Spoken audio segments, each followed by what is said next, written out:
Hello, YNABers. My name is Jesse Meekum, and this is podcast number 333 for YNAB, where we teach you 4 rules to help you stop living paycheck to paycheck, get out of debt, and save more money. We talked last week about Nassim Taleb's book, Anti-Fragile.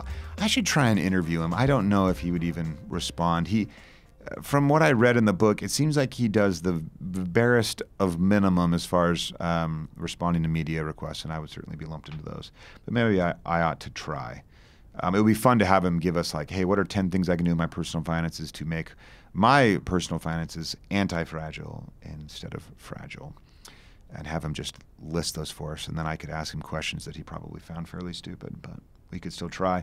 I wanted to talk today. I was chatting with a friend, good close friend of mine, and he was debating whether he and his wife should take some cash out of investments, and they're in investments not meant for retirement. Like they're not in retirement vehicles. They're just sitting in a mix of stocks and bonds. And he just said, "I wonder if we should pay off the house," and they could with that cash.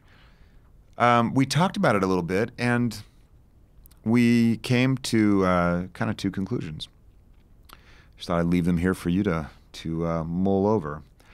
One is I very often seek a lot of times I envision my personal finances like a net where I'm always weaving, and you're finding kind of weak spots or worn spots, and you're weaving in new areas. You're kind of touching things up. Sometimes you're making the weave stronger, tighter.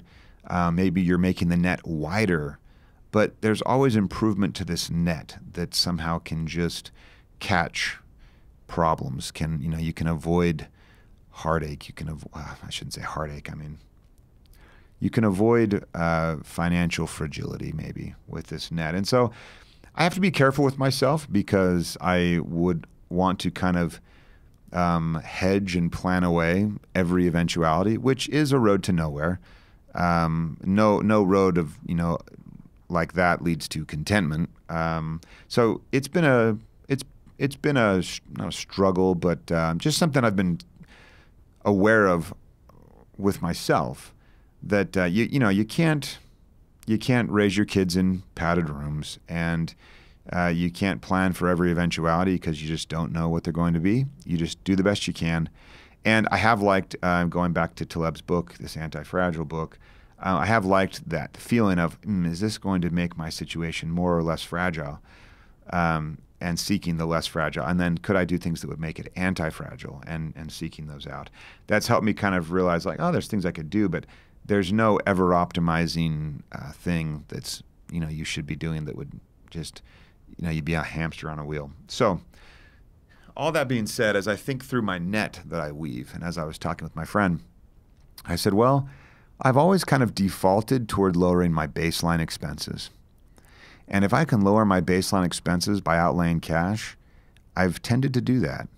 I've gone through a phase where we invested very conservatively in some real estate rental properties, and that's worked out okay. Hitting singles, no home runs or anything like that. And obviously not a ton of houses. But I've operated YNAB the same way. We've just been very, very cautious around our baseline. And we've grown, and that's caused me anxiety at times because our payroll's big and outlays are big. And it's like, you can't even send the team swag without it being this big check now. Although we do have awesome swag. So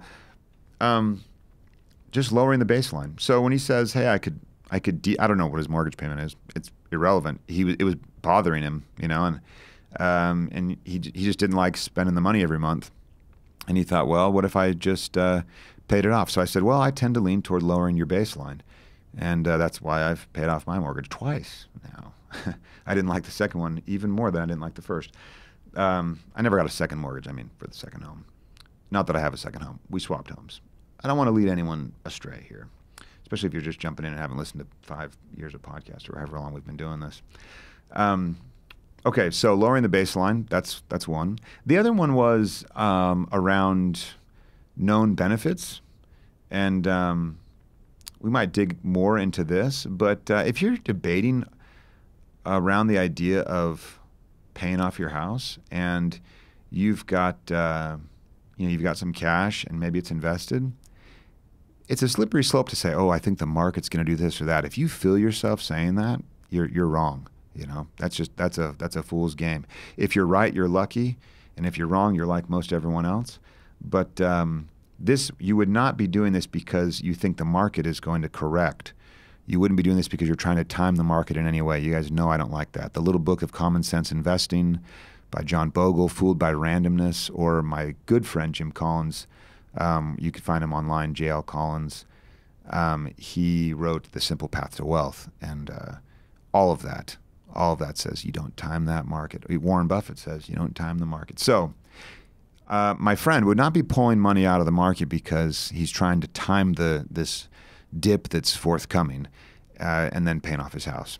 But we did say, well, what is the known benefit of paying off the house? And then we have this known benefit of the cash flow being freed up month to month. If the mortgage is $1,500, then you say, well, this money will benefit you to the tune of $1,500 per month in extra cash flow that you did not have before, period.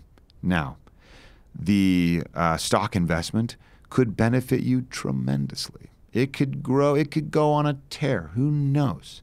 It could double in the next year. We just don't know. But we also don't know if it could get cut in half the next year.